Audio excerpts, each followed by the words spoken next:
అందరూ స్వచ్ఛందంగా వచ్చి ఈ యొక్క ఎందుకంటే ఎడ్యుకేటర్స్ అని కాదు నాన్ ఎడ్యుకేటర్స్ అని కాదు చదువు యొక్క విలువ తెలిసిన వాళ్ళు కాబట్టి ఈరోజు ఎంతో ఆశిస్తున్నారు ప్రభుత్వం తరఫు నుంచి మనం ఇవన్నీ మనం పోగొట్టుకుంటున్నాం అనేది ప్రతి ఒక్కరికి తెలిసింది ఈ యొక్క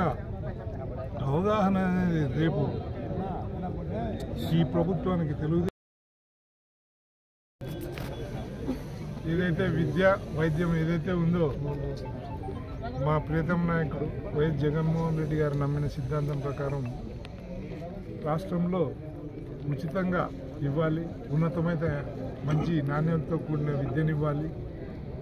సామాన్య ప్రజలు కూడా పెద్ద చదువులు చదువుకొని మంచి డాక్టర్లుగా ఇంజనీర్లుగా ఉంటూ వాళ్లకు వైద్యపరంగా ఈ మెడికల్ డాక్టర్లుగా చదవడానికి చాలా ఖర్చుతో కూడుకున్న విషయాన్ని గమనించి ఆయన గత ప్రభుత్వంలో 17 కాలేజీలు తీసుకురావడం జరిగింది అందులో భాగంగా సుమారు 7 కాలేజెస్ సంపూర్ణమైనాయి ఇంకా మిగతా 10 కాలేజెస్ కూడా వివిధ రకాలైన స్టేజ్లో కొన్ని 60% అయినాయి కొన్ని 80% అయినాయి అలాగే కొన్ని ఒక 40% అలా అయిన కాలేజెస్ ఉన్నాయి కానీ ఈ కూటమి ప్రభుత్వం ఏం చేస్తూ ఉందంటే వాటి భారం భరించలేమని చెప్పేసి ప్రైవేటు వ్యక్తులకు దారాదత్తం చేయాలని పనిచేస్తూ ఉంది ఈరోజు ప్రస్తుతానికి మనకు దేశంలో సంక్షోభంగా ఉంటున్న పరిస్థితి మీ అందరూ గమనించారు ఏ కారణము తెలియదు ఈరోజు ఇండిగో సంస్థ అనేది విమానాలను 2000 దాకా విమానాలను రద్దు చేసింది ఎందుకు రద్దు చేసింది అనేది ప్రజలకు ఎవరికీ తెలియదు కారణం ఎందుకంటే ప్రైవేట్ పరంగా ఉంటే ఇటువంటివన్నీ ఈ రకమైన చర్యలు తీసుకొని ప్రజలను ఇబ్బంది పెట్టే విధంగా ప్రజలకు చాలా నష్టం కలిగించే విధంగా ఉంటాయి ముఖ్యంగా ఈరోజు ప్రభుత్వంలో ఉన్న తెలుగుదేశం పార్టీ అయితేనేమో వాళ్ళ నాయకులు అయితేనేమో ప్రజలు ఎందుకు ఇబ్బంది పడుతూ ఉన్నారు మెడికల్ కాలేజీ ప్రైవేట్ పరం చేస్తే ఎంత ఇబ్బంది పడతారు లేకపోతే ఇక చదువుకునే విద్యార్థులకు మన ప్రోత్సాహం అనేది ఏముంటుందని కూడా గమనించకుండా విద్యను వైద్యాన్ని వ్యాపారం చేయాలని చూస్తూ ఉన్నారు వ్యాపారపరంగా చూస్తూ ఉన్నారు అది కాదు జగన్మోహన్ రెడ్డి గారు ఆశించినది ఆంధ్రప్రదేశ్ రాష్ట్రం అనేది అన్ని వర్గాల పరంగా అన్ని విధాలుగా ముందుకు పోవాలని చెప్పేసి ఆయన ఆలోచన విధానం కానీ ఈ ప్రభుత్వం నిమ్మకు నీరెక్కినట్టు ఎంత చెప్పినా కానీ వినకున్నప్పుడు ప్రజా సహకారంతో ఈ యొక్క నిర్ణయాన్ని వ్యతిరేకిస్తూ మా పార్టీ గత కొన్ని నెలలుగా చేస్తున్న ఈ ఉద్యమంలో భాగంగా 1,00,00,000 సంతకాల కార్యక్రమాన్ని సేకరించడానికి కార్యక్రమం శ్రీకారం చుట్టినారు ఆ యొక్క 1,00,00,000 సంతకాల కార్యక్రమంలో రాష్ట్రంలో ఉన్న ప్రతి నియోజకవర్గానికి ఇన్ఛార్జీలను ఏర్పాటు చేసి వారి ద్వారా ఈ యొక్క 1,00,00,000 సంతకాల సేకరణ కార్యక్రమం మన కోడుమూరు కాన్స్టిట్యున్సీకి సంబంధించి సుమారు 60,000 వరకు వ్యతిరేక నిర్ణయం ఏదైతే ఉందో దానిని వెనక్కి తీసుకోవడానికి ఒత్తిడి చేయడానికి ఈ కార్యక్రమాన్ని ఏర్పాటు చేయడం జరిగింది మరి అందరూ గమనించవలసిన విషయం అంటే మాకు దాదాపు 88,000 ఓట్లు వస్తే 60,000 మంది సానుభూతి పరులు ఇక్కడికి ఈ సంతకాలతో వస్తే వారి ఫోన్ నంబర్లతో సహా మాకు అందించడం జరిగింది మరి ఎంత వ్యతిరేకత ఉందన్న విషయాన్ని కూటమి ప్రభుత్వం అంటే ఏదైనా ప్రజలకు మరి ఇబ్బంది కలిగించినటువంటి నిర్ణయం ఏదైనా ఉందంటే ప్రజలు ఎదురు తిరుగుతారన్న విషయాన్ని కూటమి ప్రభుత్వం ఇప్పటి నుంచైనా ప్రజలకు అనుకూలమైనటువంటి నిర్ణయాలు చేయాల్సిన అవసరం ఉంది మరి ప్రజల పక్షాన పోరాడుతున్నటువంటి వైఎస్ఆర్సీపీ పార్టీ మరి కార్యకర్తలందరూ కూడా ఎన్నో ఉద్యమాలు చేయడం జరిగింది మరి ఓడిపోయినప్పటి నుంచి కూడా ఈరోజు ప్రజల్లోనే ఉంటూ హర్షవర్ధన్ రెడ్డి గారి నాయకత్వంలో ఉల్లిగడ్డల రైతుల దగ్గర నుంచి విద్యుత్ పోరాటం దగ్గర నుంచి ఇప్పటికీ ప్రతి నెల దాదాపు 15 నెలల్లో ప్రతి నెల ప్రజల్లో ఉంటూ ప్రజల పక్షాన పోరాడుతూ రైతుల పక్షాన పోరాడుతూ చేసినటువంటి పోరాటాల ఫలితంగానే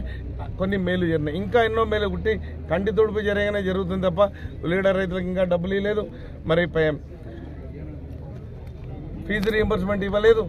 ఏ పథకాన్నైనా కూడా ఊరికే అట్లా నాలుక కంటించి బయటికి తీసినట్టే చేసినారు తప్ప పూర్తిగా సాచురేషన్ మోడ్లో జగన్మోహన్ రెడ్డి గారు చేసినట్టు క్యాలెండర్ ప్రకారం చెప్పిన మాటకు కట్టుబడి అందరికీ పథకాలు అందించిన విషయాన్ని ప్రజలందరూ గమనించి ఈరోజు కూటమి ప్రభుత్వానికి వ్యతిరేకంగా ఈ సంతకాల సేకరణ అన్నది గమనించాల్సిందిగా అందరికీ కూటమి ప్రభుత్వానికి తెలియజేస్తున్నాం. ఏదైతే ఉందో కూటమి ప్రభుత్వం ఇప్పటి నుంచైనా ఇంకా రాబోయే రోజుల్లో లోకల్ బాడీ ఎలక్షన్లు వస్తున్నాయి, వాళ్ళకి తెలియజేస్తున్నాం. ఎట్లయితే మరి ఎట్లాగో వాళ్ళు పోలీస్ బలగంతో ఎలక్షన్లు బ్యాలెట్ పేపర్లతోటి ఎమ్మెల్యే ఎలక్షన్లను ఎట్లయితే రిగ్గింగ్ చేసుకున్నారో మళ్ళీ చేస్తున్నారు. కానీ ఎప్పుడో ఒకసారి ఫలితాన్ని అనుభవించాల్సి వస్తుంది. కూటమి ప్రభుత్వం గుర్తుపెట్టుకోవాలి, ఈ 1 కోటి సంతకాలు వారికి మరి కనువిప్పు కలగాలన్న ఉద్దేశంతో ప్రతి గ్రామంలో ప్రతి వైఎస్ఆర్సీపీ కార్యకర్త ప్రతి సానుభూతి పరులకి ఈ సందర్భంగా కోట్ల హర్షవర్ధన్ తరఫున మేమందరం కూడా అందరికీ కృతజ్ఞత తెలియజేసుకుంటూ ఎట్లయినా ఈ నిర్ణయాన్ని వెనక్కి తీసుకోవాలన్న విషయాన్ని తెలియజేసుకున్నాం. మీ ద్వారా ప్రజలందరికీ తెలియజేయడమే. ధన్యవాదాలు. పార్టీ ఎప్పుడు ప్రజల పక్షానే, వాయిస్ ఆఫ్ వాయిస్లెస్. మరి ప్రజలకు చేసినటువంటి మేళ్లు ఏవైతే ఉన్నాయో 17 మెడికల్ కాలేజీలను వైఎస్ఆర్సీపీ ప్రభుత్వం జగన్మోహన్ రెడ్డి గారి ఆలోచన విధానం నుంచి పుట్టినటువంటి ఈ మెడికల్ కాలేజీలను కూటమి ప్రభుత్వం మరి వాళ్ళ సొంత వాళ్లకు ప్రైవేట్ పరం చేస్తూ దాచుకున్న నినాదం శ్రీ వైఎస్ జగన్మోహన్ రెడ్డి గారి ఆదేశాల ప్రకారము అక్టోబర్ నెలలో ప్రారంభించినటువంటి ఈ ప్రైవేట్ వైద్య కళాశాలలకు సంబంధించి ఈ ప్రభుత్వం తీసుకున్నటువంటి నిర్ణయం ఏదైతే ఉందో ఇప్పటి వరకు పూర్తి కాని జగన్మోహన్ రెడ్డి గారి గవర్నమెంట్ ఉన్నప్పుడు, వైఎస్ఆర్ కాంగ్రెస్ పార్టీ గవర్నమెంట్ ఉన్నప్పుడు 17 కాలేజెస్ ఆ రోజు ఆయన మొదలుపెట్టారు. దాంట్లో 7 కాలేజెస్ 5 పూర్తిగా అయిపోయాయి, 2 పెండింగ్ ఉన్నాయి, మిగతా 10 వివిధ దశల్లో ఉన్నప్పుడు ఈ ప్రభుత్వం వచ్చి ఈ కూటమి ప్రభుత్వం వాటిని ప్రైవేట్ వ్యక్తులకు ఇవ్వాలి అని చెప్పి నిర్ణయం ఏదైతే తీసుకునిందో దానికి వ్యతిరేకంగా మా నాయకులు వైఎస్ జగన్మోహన్ రెడ్డి గారి ఆదేశాల మేరకు మేము గ్రామాన తిరిగి గడిచిన 2 నెలలుగా ప్రతి గ్రామంలో ప్రతి ఇంటిని మేము కలిసి ప్రతి ఇంట్లో ఉన్నటువంటి వ్యక్తుల్ని కలిసి దీనివల్ల సామాన్యమైన ప్రజలు, బీద ప్రజలు ఏ విధంగా ఇబ్బంది పడతారో, ఏ విధంగా వాళ్ళ పిల్లల భవిష్యత్తు నష్టం జరుగుతుందో దాని మొత్తం కూడా వివరించి వాళ్ళ ఆమోదంతో వాళ్ళ సంతకాలు తీసుకోవడం జరిగింది. అంటే వాళ్ళు కూడా మేమంతా కూడా ఇదొక గొప్ప కార్యక్రమం ఇది. ఎందుకంటే జగన్మోహన్ రెడ్డి గారు గడిచిన ఆయన 5 సంవత్సరాల పాటు పేదలకైతేనేమి, రైతులకైతేనేమి, మహిళలకైతేనేమి, విద్యార్థులకైతేనేమి ప్రతి ఒక్కరికి కూడా ప్రతి ఒక్క వర్గానికి కూడా ఆయన అన్ని రకాలుగా చేశాడు. ఈ ప్రభుత్వం అందరినీ మోసం చేస్తుందని చెప్పి వాళ్ళు ఆ భావం వ్యక్తీకరిస్తూ స్వచ్ఛందంగా దాదాపు మాకు కేటాయించినటువంటి 60,000 సంతకాల్ని మేము పూర్తి చేయడం జరిగింది. ప్రజా మద్దతుతో పూర్తి చేయడం జరిగింది. మాకు ఆ గ్రామాల్లో తిరిగినప్పుడు ప్రజా వ్యతిరేకత అనేది బ్రహ్మాండంగా ఉంది. ప్రజలు కూడా ఎంతో నిరాశతో మళ్ళీ జగన్మోహన్ రెడ్డి గారు ఎప్పుడెప్పుడు ముఖ్యమంత్రి అవుతారో అని కూడా ఎదురు చూస్తూ ఉన్నారు. కాబట్టి ఇదొక గొప్ప కార్యక్రమము. ఎన్నో వ్యవస్థల ద్వారా ఈ ప్రభుత్వం మీద ఒత్తిడి తెచ్చినప్పటికీ కూడా ఏది కూడా వాళ్ళు పట్టించుకోకపోవడంతో చివరిగా రాజ్యాంగ వ్యవస్థ అయిన గవర్నర్ గారికి ఈ ప్రతి నియోజకవర్గం నుంచి వచ్చే 60,000 తీసుకుపోయి 1 కోటి సంతకాలు అవుతాయి. ఆ 1 కోటి సంతకాలని ఆయనకు డిజిటల్ రూపంలో అదే రకంగా ఈ పేపర్ రూపంలో ఆయనకు అందజేసి ఆయన ద్వారానన్నా ప్రభుత్వం మీద ఒత్తిడి తీసుకురావాలని మా జగన్మోహన్ రెడ్డి గారు భావిస్తున్నారు. ఒకవేళ ఆ వ్యవస్థలో కూడా పనిచేయకపోతే కోర్టుల ద్వారా కూడా వీటిని ఆపడానికి ప్రయత్నం చేస్తున్నాం. కాబట్టి ఏ ఒక్క అవకాశాన్ని కూడా వదులుకోకుండా మేము మా వైఎస్ఆర్ కాంగ్రెస్ పార్టీ నాయకులు ఈ విధంగా ఈ ప్రభుత్వం మీద ఒత్తిడి తీసుకురావడానికి ప్రయత్నం చేస్తున్నారు. అదేవిధంగా ఇవన్నీ కూడా ఈరోజు మేము ఏవైతే పూర్తి చేశామో ఈ సంతకాలు ఇవన్నీ కూడా ఈరోజు మేము జిల్లా కేంద్రానికి తరలిస్తున్నాం. 15వ తేదీ ఇక్కడ నుంచి మళ్ళీ అన్నీ కూడా రాష్ట్ర విజయవాడకు పోతాయి. అక్కడ జగన్మోహన్ రెడ్డి గారి ఆధ్వర్యంలో వివిధ జిల్లాల్లో ఉన్నటువంటి సమన్వయకర్తలు, ఇన్ఛార్జీలు, ఎమ్మెల్యేలు, ఎమ్మెల్సీలు, రాష్ట్ర స్థాయి నాయకులు, జిల్లా స్థాయి నాయకులందరూ కూడా అక్కడికి పోయి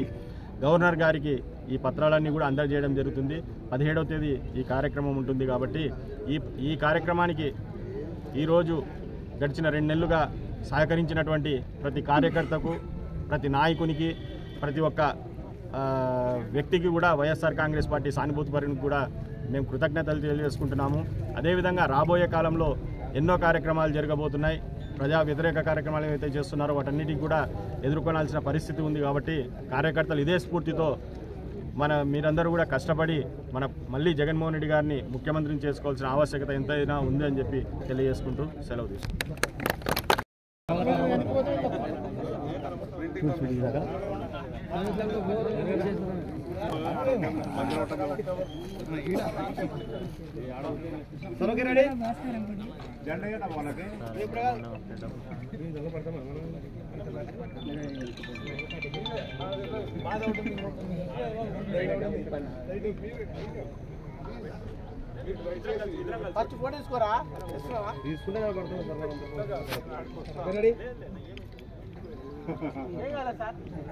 ఇద్దరు అటు సైడ్ కొద్ది రెడీ పైకి అది కాదు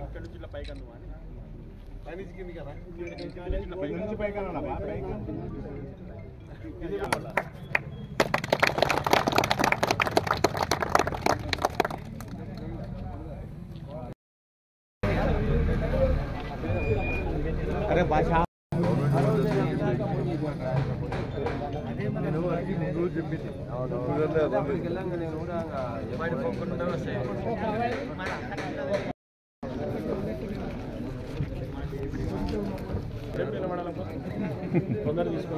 ప్రసాద్ ప్రసాద్ తీసుకురా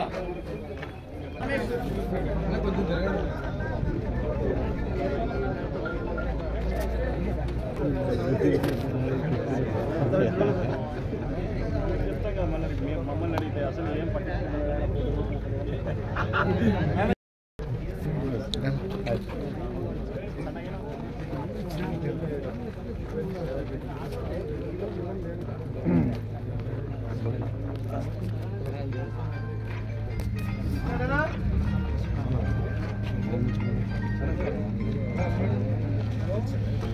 బండి నేను పెట్టమన్నా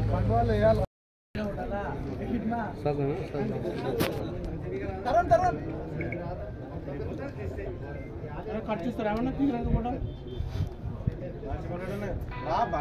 దాంట్లో మీ సొంత కావాలి ఎంత కావాలి